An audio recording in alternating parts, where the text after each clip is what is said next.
Hola, soy Ana y esto es Doxa, una colaboración de Seek for Change y Efecto Colibrí. Doxa es una iniciativa para profundizar en el proceso de la innovación social y crear nuevas realidades. Exploramos modelos mentales, casos prácticos y las herramientas para que juntos podamos construir una realidad sostenible que ponga en el centro de todo a las personas. Hoy hablamos con Sara de la Rica, directora de ISEA, un centro de estudios que está siendo la referencia en España en políticas de inclusión y especialmente en temas de pobreza. Hablamos sobre la renta de garantía de ingresos, la RGI, un caso de innovación social pionero que cambia la vida de las personas. La RGI reinterpreta el problema de la pobreza como un problema colectivo y no como un problema individual. Sara nos explica en qué consiste la RGI, el impacto que tuvo en la crisis del 2008 y la importancia que tuvo el análisis de los datos para hacer que otras comunidades estén adoptando el modelo. Sara, muchísimas gracias por compartir con Doxa sobre vuestra experiencia que habéis tenido en la renta de garantía de ingresos. Nos interesaría muchísimo que nos cuentes cuál es el origen de la RGI. Bueno, la RGI realmente, aunque yo creo que muy poca gente lo conoce, nace en 1989 con un plan que el gobierno vasco desarrolla que se llama Plan contra la Pobreza. Y de hecho, fíjate, en 1989 es que estamos hablando en una situación en Euskadi pues que realmente una situación complicada, donde había unas tasas de paro muy importantes. Y yo creo que, bueno, ellos se dieron cuenta de que había una población con muchísimo riesgo muy vulnerable y con mucho riesgo de exclusión social. Es cierto que en el gobierno del País Vasco el PNV ha jugado un papel, digamos, muy estable, ¿no? Entonces, casi siempre ha estado gobernando, yo creo con la excepción de 4 años hace unos pocos años, con lo cual es verdad que aunque se han ido sucediendo gobiernos diferentes, bueno, se han mantenido un poco ciertos principios. Y yo creo que el principio de luchar contra la pobreza ha sido algo que desde el inicio, fíjate, estamos hablando hace ya casi 30 años, lo tenían un poco en el ADN, ¿no? Es un tema caliente desde el punto de vista político, porque siempre hay críticas que se pueden hacer, ¿no? Yo creo que ha habido años en los cuales, bueno, pues ya sabes, típicas noticias que salen, pues que estas personas que vienen de estos sitios están quitándonos a nosotros rentas, ese tipo de argumentos en contra de la RGI, porque siempre existen, también han existido en Euskadi y en momentos duros yo creo que han sufrido críticas feroces. Aún así lo han mantenido y a expensas de saber que se estaban gastando un montante enorme. En estos momentos la RGI en Euskadi cuesta casi 500 millones de euros al año. Sí, sí. ¿Y cómo funciona? Para aquellos que todavía no lo conocen, o sea, ¿cómo funciona la RGI? Bueno, la RGI es un programa de rentas mínimas, lo primero, y de rentas de garantía, y por tanto entra dentro de un paquete de rentas que se denominan de último recurso. Es decir, solamente aquellas personas que primero hayan pasado por otro tipo de ayudas o de transferencias a las que tienen derecho, léase prestaciones por desempleo, léase prestaciones sociales una vez terminado la potencial prestación por desempleo, la prestación a la que se tiene derecho por haber estado cotizando. Hay personas que luego tienen acceso a otras ayudas complementarias. Todas esas ayudas deben de estar completamente ya terminadas y completamente ya disfrutadas por aquella persona que quiera ser un perceptor de RGI, ¿vale? Y eso lo tiene que demostrar. Y además de eso, lo que tiene que demostrar es que está en un hogar que de alguna manera está por debajo, sus rentas totales del hogar está por debajo de ciertos umbrales, ¿vale?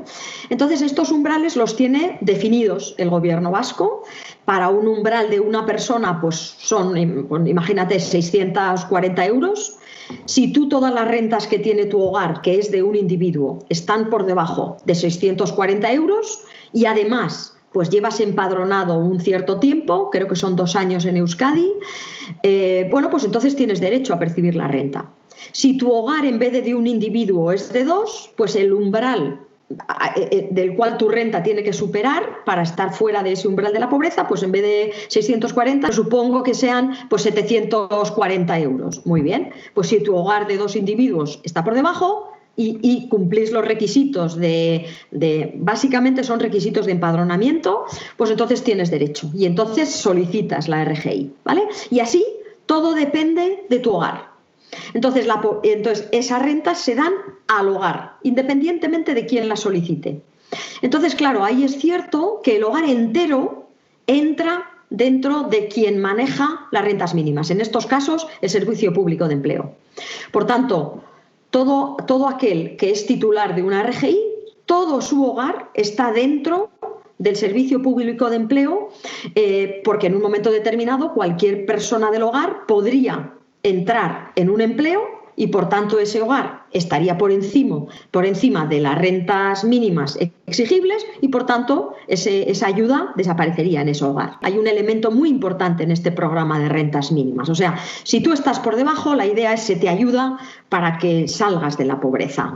Pero además, si tú encuentras un trabajo, se intenta que la renta mínima no desaparezca de manera automática, porque se entiende que siempre lo mejor es que el individuo encuentre un trabajo y por tanto hay ciertos estímulos al empleo. Este es un elemento, digamos, complementario a la renta, pero que la mayoría de programas que en estos momentos están tratando de implementarse en términos de RGI están viendo que es un complemento muy importante, que es tratar de que si tú tienes un contrato, digamos, de corta duración o que no sobrepasa ciertas horas y, por tanto, que no sobrepasa cierta cantidad, aunque te pases un poco de esas rentas, se te mantiene. Con ese espíritu de que la renta mínima en ningún momento sea algo que para la salida a un empleo, sino todo lo contrario, que favorece el que una persona realmente intente encontrar empleo.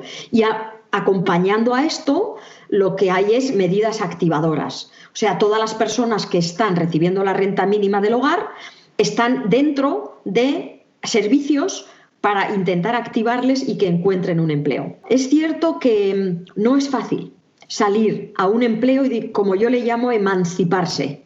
Emanciparse es que ya el hogar reciba rentas suficientes y de manera suficientemente estable para que salga ya de ser receptor de renta mínima. Es lo que llamamos emancipar.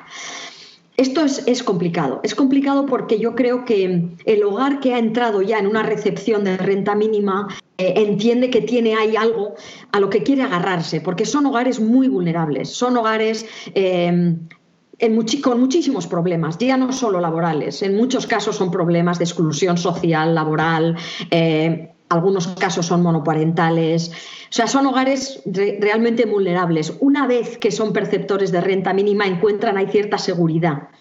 Salir de esas rentas les da mucho miedo. Entonces, bueno, ese es el paso que hay que dar. El paso que hay que dar es un tránsito temporal, gradual en el tiempo, y que solo desaparezca cuando esas personas están completamente integradas en el mercado laboral. Cuando eso sea así, se habrá logrado un gran paso en este instrumento. Por ahora, palía la pobreza, ayuda a salir. Sí, aquí me parece muy interesante porque ahora nos encontramos en medio de una crisis que está empezando, ¿no? ¿Cuál fue el impacto de la RGI en la crisis del 2008 y cómo se prevé que va a ser el impacto ahora para salir de esta crisis? Pues lo que uno de los trabajos que hemos hecho muestra efectivamente es justamente el impacto en la pobreza, ¿no? Y como teníamos toda esta trayectoria de diferentes encuestas de pobreza, que hay más de 10.000 hogares vascos entrevistados, pues lo que pudimos ver era efectivamente hasta qué punto la RGI, tenía un impacto en dos cosas. La primera, en la incidencia de la pobreza, en disminuir el número de hogares pobres. Y la segunda, que también hemos querido analizar, es en cuánto de pobres son los pobres y, por tanto, en intensidad de pobreza. Porque no es lo mismo tener un pobre que está a una distancia muy pequeñita del umbral que tener un pobre a una distancia sideral del umbral, ¿no? Tener un pobre muy pobre es mucho más problemático socialmente que tener una persona pobre casi llegando al límite de la pobreza, ¿no? Entonces, lo primero que hemos detectado y que ya hemos trasladado al gobierno vasco y que es perfectamente consciente es que la RGI es muy buena y saca incluso de umbrales de la pobreza del 40%, incluso más allá, en hogares pequeños, sobre todo hogares de un individuo, incluso de dos, y sobre todo si es pensionista, porque hay como una especie de gratificación extra si la persona es pensionista. Y en cambio, a medida que el hogar realmente tiene más personas, como el complemento adicional que va dando a medida que crece el número de personas no es suficientemente grande, deja en la pobreza a hogares sobre todo grandes, ¿vale? Entonces, este es un problema que tiene la RGI vasca y muchas otras programas de RGI. Acaban siendo muy caras si realmente quieres sacar de un umbral de la pobreza, digamos, del 40%, que es un umbral que es de la pobreza extrema en estándares de la OCDE, ¿no? Es sacar a todos los hogares de un determinado umbral de la pobreza, ¿no? Que es, imagínate, de la extrema pobreza es el 40%. Es decir, que no hay nadie que está por el 40% por debajo de la renta mediana. Entonces, lo que nosotros probamos, sobre todo, era que si tú cogías la situación de 2008, efectivamente había hogares que claramente pasaban del 40%, como ahí lo mostramos, y los hogares claramente grandes, los hogares con muchas personas, además en general son personas, o sea, son en general niños, son hogares que tienen 2 o 3 o más niños. Pues esos se quedaban por debajo de la pobreza y además a una distancia relativamente importante. Pero luego, a lo largo de la crisis, lo que se consiguió fue que la incidencia de la pobreza fuera prácticamente constante. O sea, quien había salido de la pobreza seguía saliendo de la pobreza, pero en ningún momento el grado de pobreza de la sociedad vasca fue mayor. Y esto es un hito muy importante, porque realmente en una situación de una crisis tan increíble como la del 2008, que al País Vasco también le azotó de una manera muy importante, lograr que al menos digamos que la pobreza afectara de la misma manera antes de la crisis que después de la crisis, pues a mí me parecía un hito muy importante. Y así se lo hicimos saber. Y así lo hemos mostrado y así lo hemos reflejado en este trabajo, ¿no? Y la segunda era que la intensidad de pobreza también disminuía mucho. O sea, gracias a la RGI, pues las personas que la percibían, pues en vez de quedarse a una distancia del 80% o 90% de ese umbral, pues se quedaban a una distancia del 25 o del 30%. Y entonces, bueno, unas magnitudes muy significativas. Y por eso la conclusión importante es, la RGI es verdad que sigue dejando en la pobreza, digamos por su diseño estructural, a un número importante de hogares, pero lo que ha conseguido es que gracias a la RGI la incidencia de la pobreza se ha mantenido estable a lo largo de todo este periodo y la intensidad de la pobreza ha logrado ser muchísimo menor. Vemos que efectivamente va a ser una herramienta importante también en esta crisis, que yo sí que creo que va a ser profunda, pero fíjate, creo que va a ser rápida. Creo que para el 2021 vamos a ir saliendo. Creo que hay material para que el sector público ayude de manera enorme y creo que hay la firme determinación y el firme consenso en que así sea. Por tanto, básicamente los problemas van a venir en todo un poco el armamento burocrático, ¿no? De cómo hacerlo para que llegue rápido la renta, la liquidez a las empresas, las prestaciones por desempleo a los que han caído y las rentas mínimas a quienes están en situación de vulnerabilidad. Pero pensemos que la RGI no es la panacea. Muchos hogares siguen siendo pobres.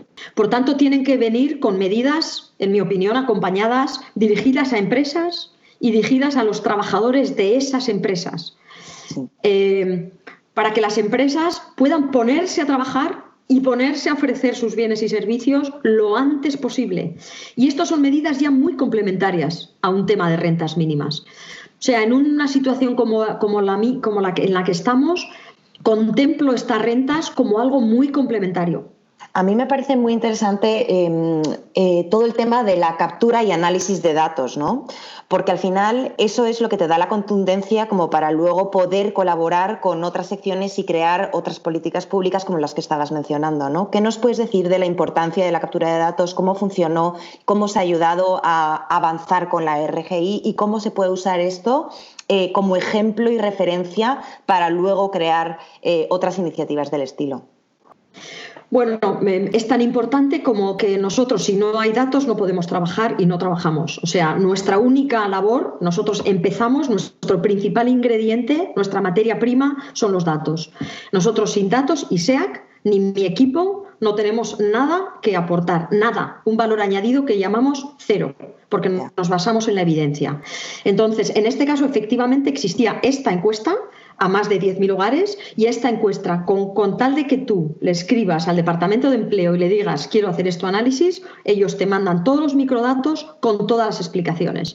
Tienen una persona en gabinete que se llama Luis Sanzo, que lleva haciendo esta encuesta pues, desde el 2008 y por tanto él está totalmente a disposición de efectivamente que se haga un buen uso de esa encuesta. Y en ese sentido en ningún momento tuvimos ningún problema. Y efectivamente, como tú dices, ha servido como ejemplo y para que lo veas, en estos momentos ya nosotros estamos trabajando con el Gobierno de Canarias y les estamos haciendo un diseño de propuesta de rentas. Y gracias a que tienen ellos también una encuesta que han puesto a nuestra disposición, además de todas las herramientas de datos que tienen. Con lo cual ellos tienen un gabinete de estadística que realmente nos está también complementando con datos que necesitamos al margen de la encuesta.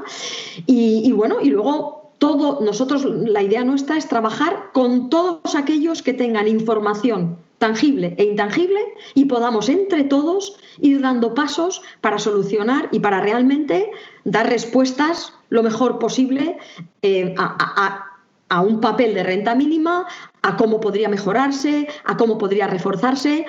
Hay muchas veces que incluso las personas que han trabajado con estos programas tienen un conocimiento intangible enorme. Ese también tiene mucha valía. Con lo cual, la colaboración de quien trata con estos programas y de quien los analiza es absolutamente fundamental. Nosotros bebemos de ellos y ellos beben de nosotros. Con lo cual, este es otro secreto. La colaboración de quien maneja estos programas con nosotros, porque muchas de las respuestas que te dan los datos no las sabemos interpretar hasta que no hablamos con ellos y ellos realmente te dicen, mira, esto es por esto y por esto. Ese es un ejemplo.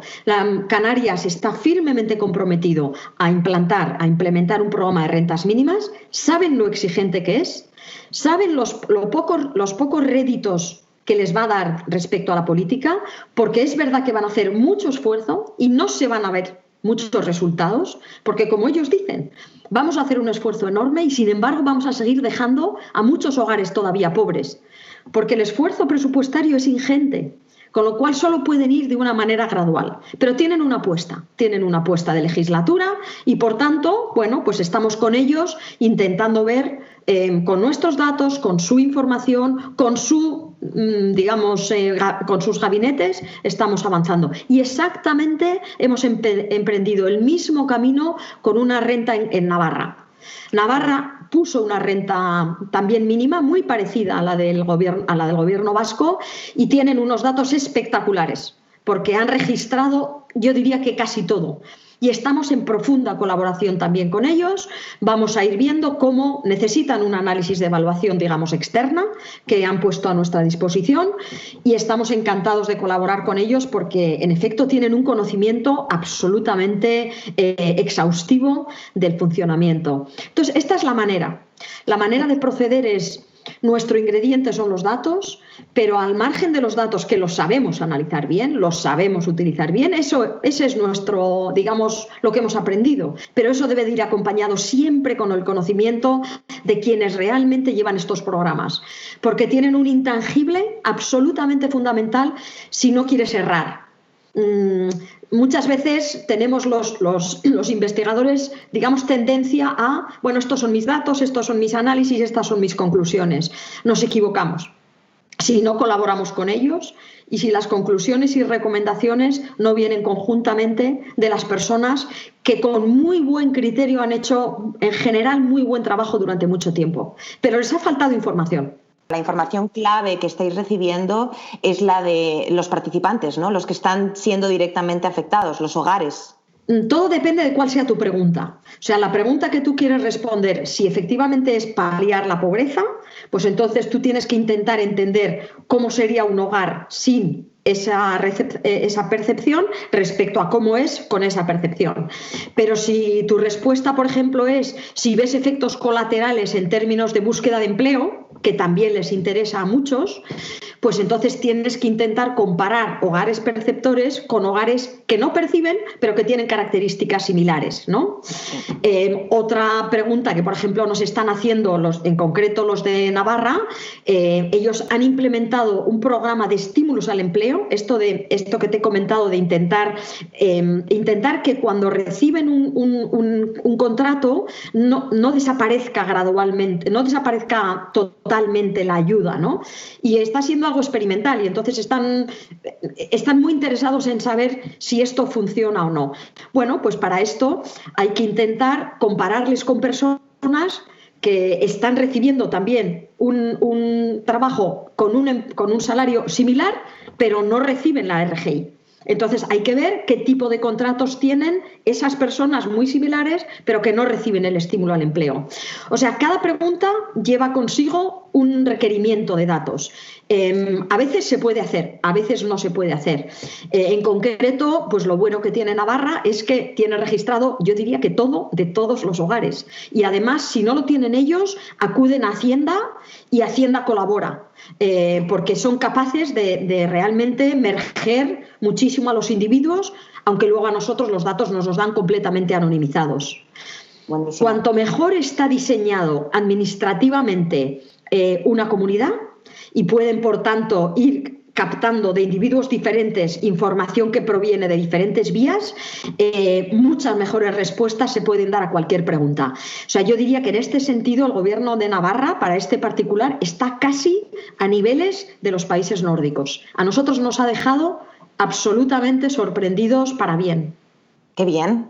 ¿Cómo se podría entonces exportar estas buenas prácticas del Gobierno de Navarra a otras comunidades? ¿Ahí qué rol podrían jugar los datos?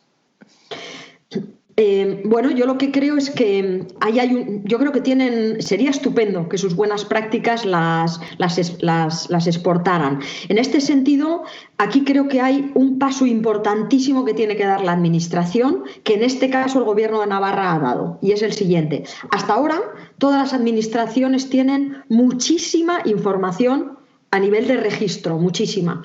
Pero yo diría que en el 90% de los casos están dirigidas a gestionar y no a analizar.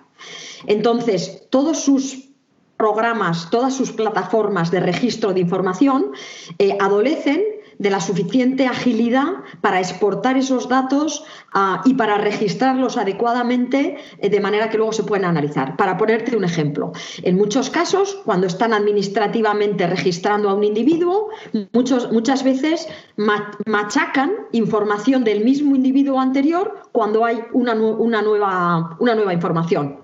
Bueno, machacar una información anterior es casi un delito desde el punto de vista del análisis. Entonces, nosotros experimentamos esto, que machacan muchísima información. Esto no debería de ser nunca así.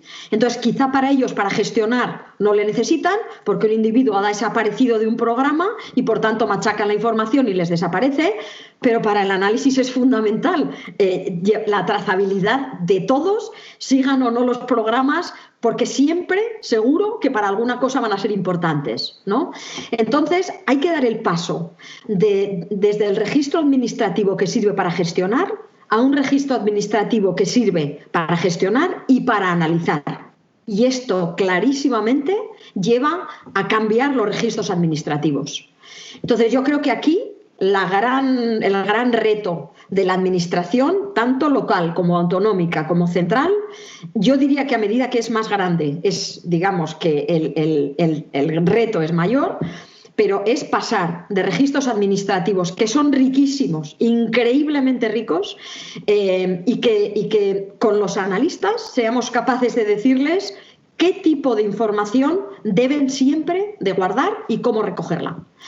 En este sentido, tengo que deciros que nosotros en estos momentos estamos con varias instituciones en un programa de cómo habría que recoger un protocolo de recogida de datos para que numerosos programas para que se pudieran analizar.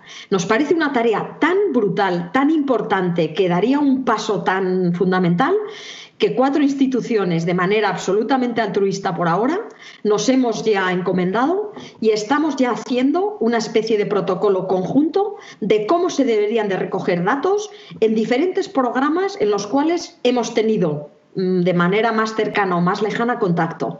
Y esperemos llegar dentro de unos meses a un protocolo que podamos decir a todas las administraciones es, mira, para un programa de este tipo, sea de rentas mínimas, sea de una intervención de formación para una empresa, sea de cualquier tipo que sea, hay protocolos que te van diciendo la información deberías de irla recogiendo así, en cada fase, qué hay que recoger, cómo recogerlo, cuándo se recoge, para que eso permita llevar un seguimiento muy avanzado y después, por supuesto, una evaluación. Entonces, fíjate que estamos justamente convergiendo en eso que me estás comentando, cómo debe ser. Nosotros ahora lo que estamos haciendo es intentar ayudar a cómo debería ser. Y luego, bueno, si las mismas administraciones lo pueden internalizar, pues sería estupendo y probablemente lo óptimo. Puede ser, por ejemplo, en un momento determinado que con un seguimiento adecuado se estén dando cuenta que hay ciertos perfiles que en ningún momento están recibiendo una renta mínima. ¿Por qué? Pues puede ser que en su sistema haya algo que está impidiendo recibir solicitudes determinadas. No te creas que es ninguna tontería. Ha habido veces que registran, por ejemplo, un municipio a mano y lo ponen mal. Escriben con una errata un municipio. Pues esa persona jamás entra en un determinado programa. Claro. Pues fíjate qué fácil con que eso lo registraran con un desplegable en el cual tú simplemente cliqueas tu municipio. Cosas tan simples como estas les puede llevar a ellos a hacer un seguimiento mucho más adecuado, mucho más equitativo y mucho más justo. Y después ya entonces la tarea nuestra como analistas sería evaluar un proceso muy bien seguido, muy bien implementado, muy bien desarrollado, y entonces ya para nosotros la evaluación es pan comido. Eso es lo que nos gusta hacer. Fenomenal. Pues muchísimas gracias, Sara. Ha sido un placer. Esto es Doxa, una iniciativa para crear nuevas realidades.